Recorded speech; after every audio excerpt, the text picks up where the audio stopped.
Hello and welcome to another Looney Tunes review video. If you are new to the channel, make sure you subscribe to follow my journey to review all 1000 classic Looney Tunes shorts and give this video a like as well. So this is a review for Red Riding Hoodwinked, and with me today is both Sylvester and the Wolf, my good friends Captain Spees and Mark Arnold. Say hi, guys. Hi. What's your name again? Yeah. Okay, so a few bits of info to get underway. So as mentioned, this is for Red Riding Hoodwinked, released on the 29th of October 1955. It's the 753rd in the series and it's directed by Freleng. You can find this beautiful restoration on the Looney Tunes Golden Collection Volume 5 DVD set, and that has an audio commentary on it, and it was also released in high definition on the Looney Tunes Collector's Vault Volume 1 Blu-ray set. You need to get both sets in your collection either way. You won't find it on YouTube, it is under copyright, so unless Warner Brothers themselves choose to upload it, well, you're fresh out of luck, you won't find it here. But in case you haven't seen this one, I mean, come on, look at the title for crying out loud. You know this is going to be yet another parody of Red Riding Hood by Freleng, but at least it's a good one, and it involves Sylvester and Tweety sort of shoehorned in there, so there's that. Freleng did quite a few Red Riding Hood parodies, and that leads to my first bit of trivia. He's done 5 of them, so he's done The Trial of Mr. Wolf, he's done Little Red Riding Rabbit, which is a masterpiece. I can't wait to redo that one as a review. Goldilocks and the Driving Bears, one of the Censored 11, I've already covered that. Little Red Riding Hood, I've covered that as well, and now this one, which we're covering right now. And I got to give Friz credit here. Yes, it's the same source material, but each and every one is unique in its own special way, and I got to hand it to him. All great in some ways, well, except Goldilocks, but even that, it's got great music, so there's that. I think this is the best fairy tale cartoon with Sylvester and Tweety, because there's a bunch of them. There's the Tweety and the Beanstalk, there's... Well, honestly, I can't think of any ones. The whole look of this, 5-ish look of this, I like. You know, the Red Riding Hood story, ripe for parody, and of course, Tex Avery famously did a fair few as well. So, you know, it's just ripe for parody, I suppose, and everyone knows the story, so why not, huh? But this short actually features the first appearance of the redesign of Granny, voiced by June Foray here. So June Foray already voiced Granny once in This Is Alive. Sorry, I have to say it that way, because that's how they say it.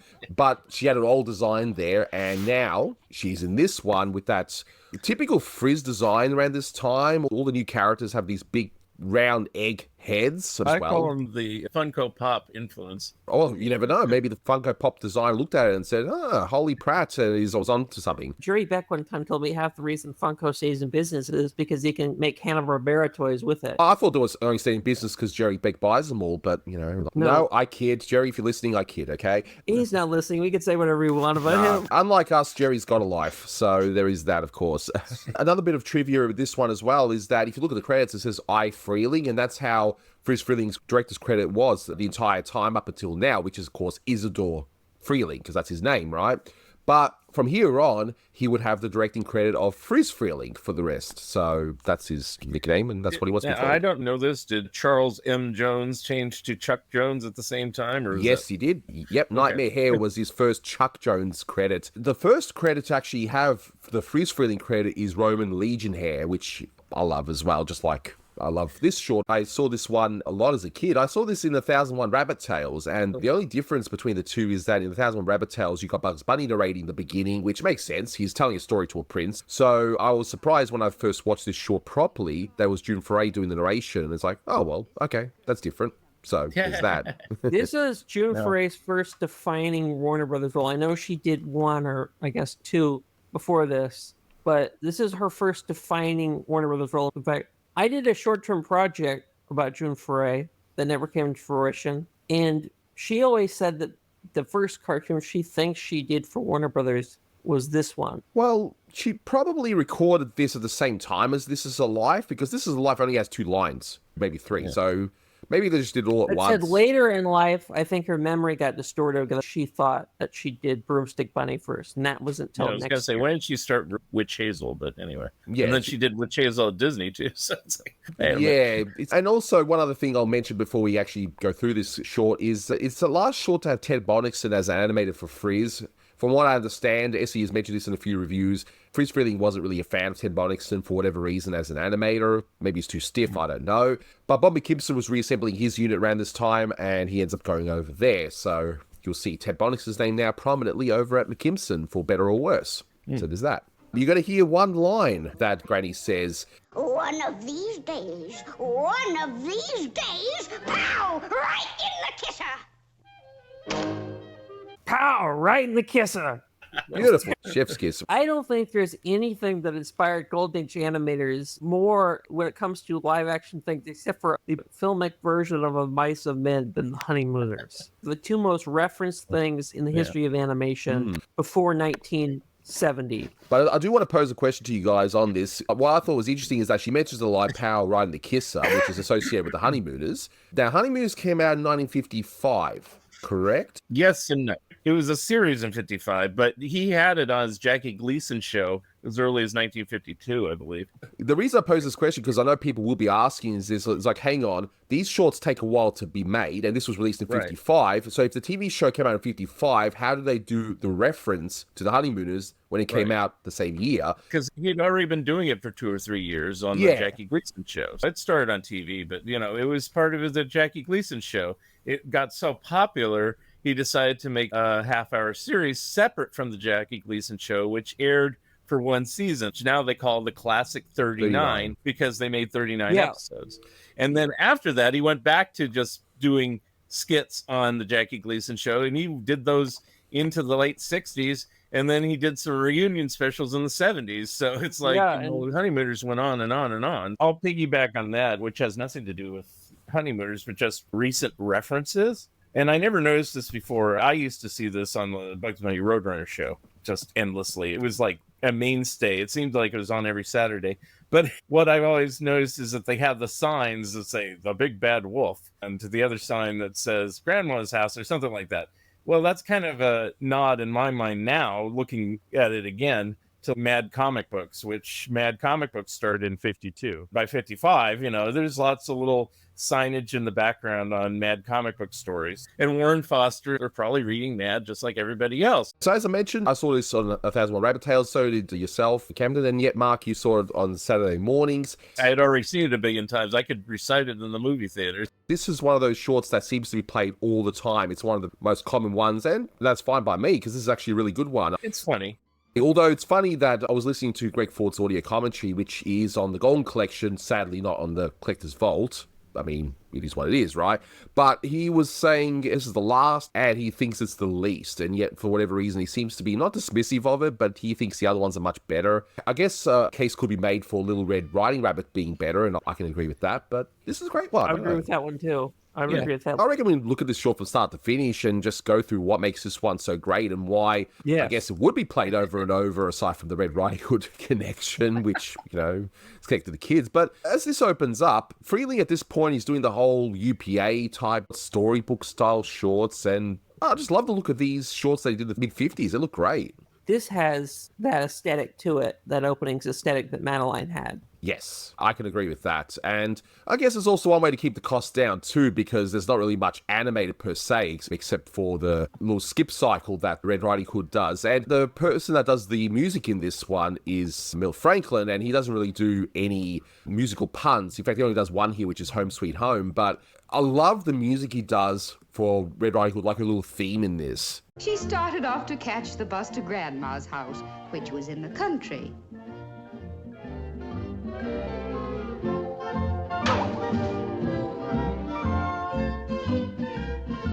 It's just a nice little tune, and, you know, when you're so used to Carl Starling, you automatically think, oh, is this based off a thing? But no, it's original. It's great.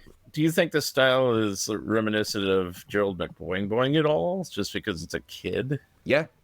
Boing Boing and Steamboat Willie and The Three Little Pigs are probably the three single most methodic changing short films in animation of this period.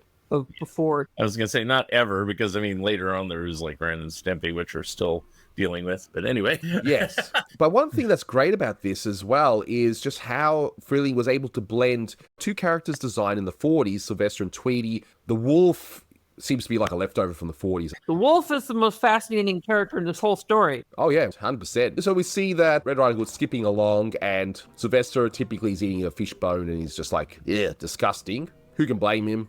He can have a nice bird. Yeah, it's your typical opening. But what always gets me, and always got me as a kid, is that stupid bus to grandmother's house via the woods. Like, it's so specific. It got even funnier once I actually started taking buses once I was old enough. It's just so ridiculous. Hey, it gets the story point across, I guess, but it's the kind of thing that even Tex Avery would do as well. So yeah, there is that, I guess.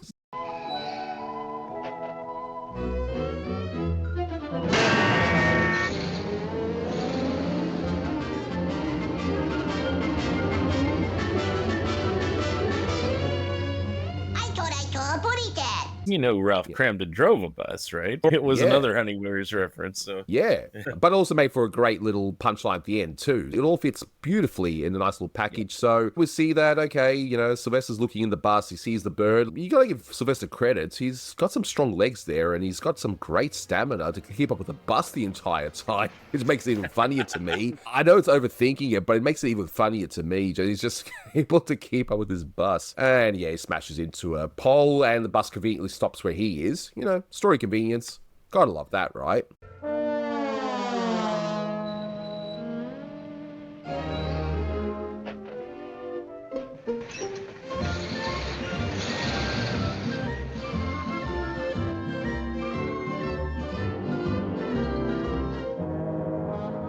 But then we see the wolf. The gimmick that he keeps forgetting the kid's name, I think, is just funny. It is amazing. I mean, voiced by Mel Blanc, just for those who aren't aware. I mean, it should be obvious, I know, but for some people who might be getting into this stuff, they may not be aware. So it is Mel Blanc doing that voice. But I gotta say, what I love about it, and if you listen to Greg Ford's commentary, by the way, he even plays audio from Friz Freleng talking about this forgetful wolf as well. So he must have got Friz on a really good day, I suppose. But Friz gives him something extra, that it's his forgetful nature, that he just forgets names and whatever. It's like, why am I going this way again? Oh, yeah, I'm going to Grandma's house. You know, he's very forgetful. But he didn't even have to do that. If you took out that trait from this short, it really wouldn't change much. But it's there and it just adds to it. Yeah. That's why I love it so much. Yeah. When watching it now, I say he forgot to take his Prevagen. So yes, as Walt would pretty much say, you know, it just pluses everything. And then we get the whole sign bit, as you mentioned, like it could be a Mad Magazine type reference, could be a Tex Avery reference. Whichever way, it's still funny. All right. They know who I am. Aha! Here comes what's your name? What's your name? Here comes Red Riding Hood. Yeah. You mean Red Riding Hood? Complete with a ding. It works out quite well. And we get the initial confrontation. Red Riding Hood is introduced to the wolf. It's like, what's your name again? And Tweety's like, it's Little Red Riding Hood. Oh, yeah. You know, just such a great character. Shame the wolf was only used once. Another thing that Friz remembered as well. He only used him once, but, you know, there is that. Where you going, Miss Little Red Riding Hood. Yeah. Where you going with the cage, Red Riding Hood? So we go along, and the wolf is like, okay, I'm going to go to grandmother's house, and Sylvester's not far behind, thinking, yeah, I'm going to do the same thing. Yeah, what's that kid's name again? Red Riding Hood. Goodbye, Red Riding Hood. And again, the stupid signs. Shortcut to Granny's. Why do these signs exist? It's funny. I don't care. Yeah. It's like shortcut. Shortcut to what? But anyway, this is another great example of Friz's timing. He's known as the master of timing, where we got this whole run cycle of the wolf running along, adding time to the music too. Sylvester gets up ahead to the wolf, notices the wolf, and just a beat to the music when he just turns around and goes the other way. Just always killed me as a kid in his expression as well. It's just perfectly timed.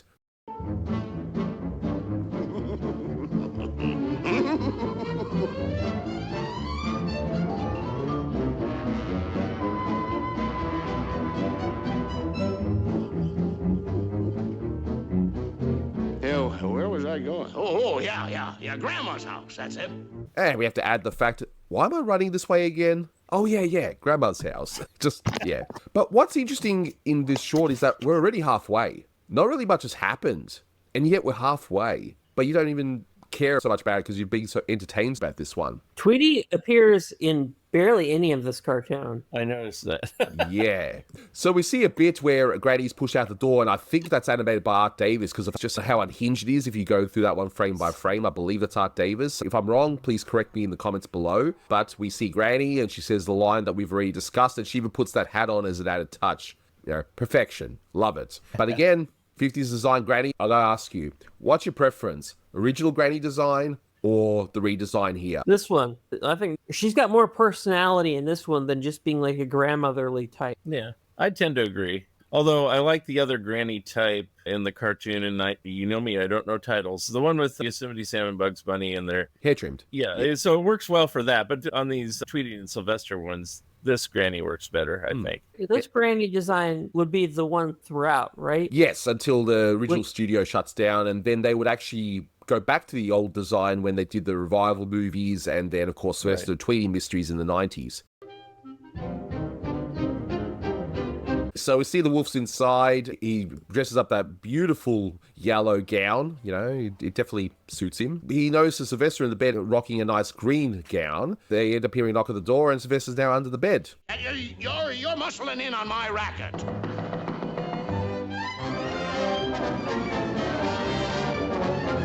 Quick, under the bed. But this is one great way for the two stories to converge. So you've got the whole, my granny, what big eyes you have, and so on. All the while, again, the wolf forgetting Red Riding Hood's name. I mean, how could you forget that name? I don't know, but anyway. Come in, little, Quick, what's that kid's name again? Red Riding Hood.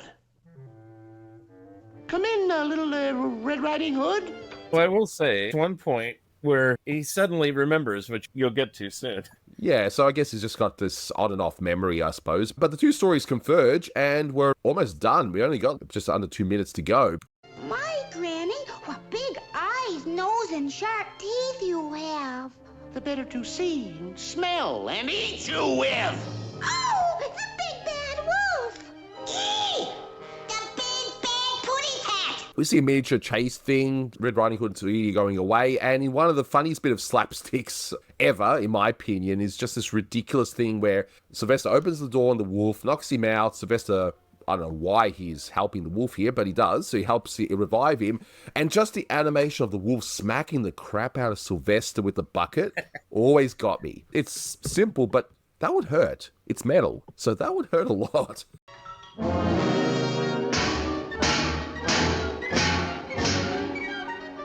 Tweety and Red Riding Hood do the smart thing and lock out the wolf and Sylvester, and we get an extended gag involving each one attempting to break in. The wolf's successful with the log, fair enough, but Sylvester has to overcomplicate things by hammering that the inner tube of a tire. He just knocks it on the actual front door, but if he's strong enough to carry the boulder in that way, surely he'd be strong enough to smash through the door. But anyway, we're not really overthink it. I mean, he's strong enough to nearly outrun a bus in this one, so there's that. But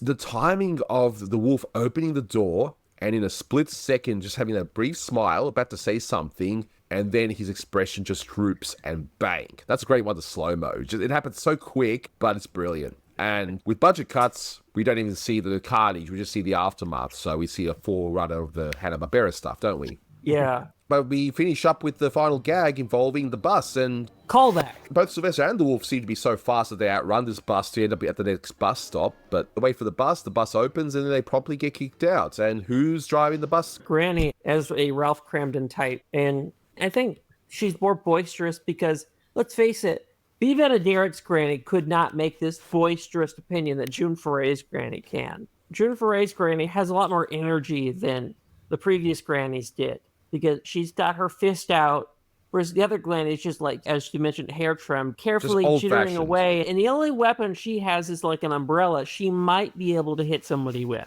Versus this Granny just uses her fists and then bam. Yeah. I don't know if that's because of the Ralph Cramden influence for this particular short. She was more feisty anyway once Foray started voicing her. I think Foray just brought energy to the role. One could even argue it's a different Granny. It's not the same Granny. It's the stuff that keeps me up at night, you know? According to Wikipedia, that bastion of accuracy, it says that wolf appears again in Hairless Wolf, which is not a Little Red Riding Hood parody. Yeah, I see the design similarity, and that was also Friz cartoon, so he did bring him back. Probably just in a different way, I guess. But the punchline is so great at the end that you even forget the fact that she didn't even see Sylvester at all, because she mentions, I told them one of these days, Power Ryan the Kisser, so she never met Sylvester before. Sylvester just gets the short end of the stick. Maybe there was a cut scene. It's quite possible there was a cut scene where Sylvester shoot her out of the bedroom, and then the wolf took over and then shoot her out. I don't know. It was a 7-minute cartoon. and it played well in the theater, and then they thought nobody would notice. Except for people like me all these decades later. But no, it's not a big deal. I just noticed that. I'm like, oh, all right, whatever. This is a dumb question. As an animation historian, I should probably know this, but I don't. Do the original scripts of these things exist? No, they were done on storyboards. But I mean, with the dialogue written, so you could see if there's any cut scenes. I had a look and I couldn't find anything, and no one seems to have an answer. All right, so it's just a guess. There might have been another scene. The only storyboard I remember seeing is a pizza Tweety Pie. Yeah. That whole storyboard sequence is available completely intact in Friz's autobiography. Plus, animated breakdown things can also give a hint as to anything missing. I know the Bob McKibson ones, a lot of them are available. So sometimes you can get hints as to, okay, there was originally a scene there, but then you can see it scribbled out as being cut. Yeah. So there's that too. Just as a total aside, Horton hatches the egg is well over 9 minutes, and it didn't even need to be that long. But, you know, it's like, here, this one's 7 minutes, and it probably could stand to be a minute longer. Flesh out a couple things that they rushed a little bit. Yeah. You know? But in terms of a rating, I mean, I love this one. I grew up with this one, and it's interesting that we're finally on a short where all three of us have actually watched this one a lot, and we actually all know more about it. But it's fun. This is a great one. This is one of the highlights of the mid to late 50s. You know, is it a go-to one for me? Maybe not, but oh, look, I like it. And it's on that new set as well, so that certainly doesn't hurt. So, yeah, childhood favorite, 9.5. I don't care. I'm rating it that. I love it. What do you guys rate it? I think you know what I'm going to rate something. 1? Yeah. 10. Oh, there should be a 0 at the end of that as well. 1-0. Oh, okay. I'll be like the wolf. Oh, yeah. You rated it out of 10. Yeah, okay. I will also give it a perfect Nadia Comaneci, mainly due to, you know, this one was a favorite whenever it came on the Bugs Bunny Roadrunner show, but I always like stupid characters. I like Bullwinkle, I like Fillmore Bear, I like Pete Puma. Just name a stupid character and I like him. So the wolf fits that bill, and Mel Blanc voices him perfectly, and that's what brings it up. If that character wasn't as funny as it would just be kind of a average Tweety and Sylvester cartoon, I think, and then that just brings it up to the top. And again, people will have now got 2 ways to watch it, and I recommend both, and I'll have links below in the description so you guys can order it if you have not already. But that will do it for this one. Thank you so much for watching, guys, and until next time, take care.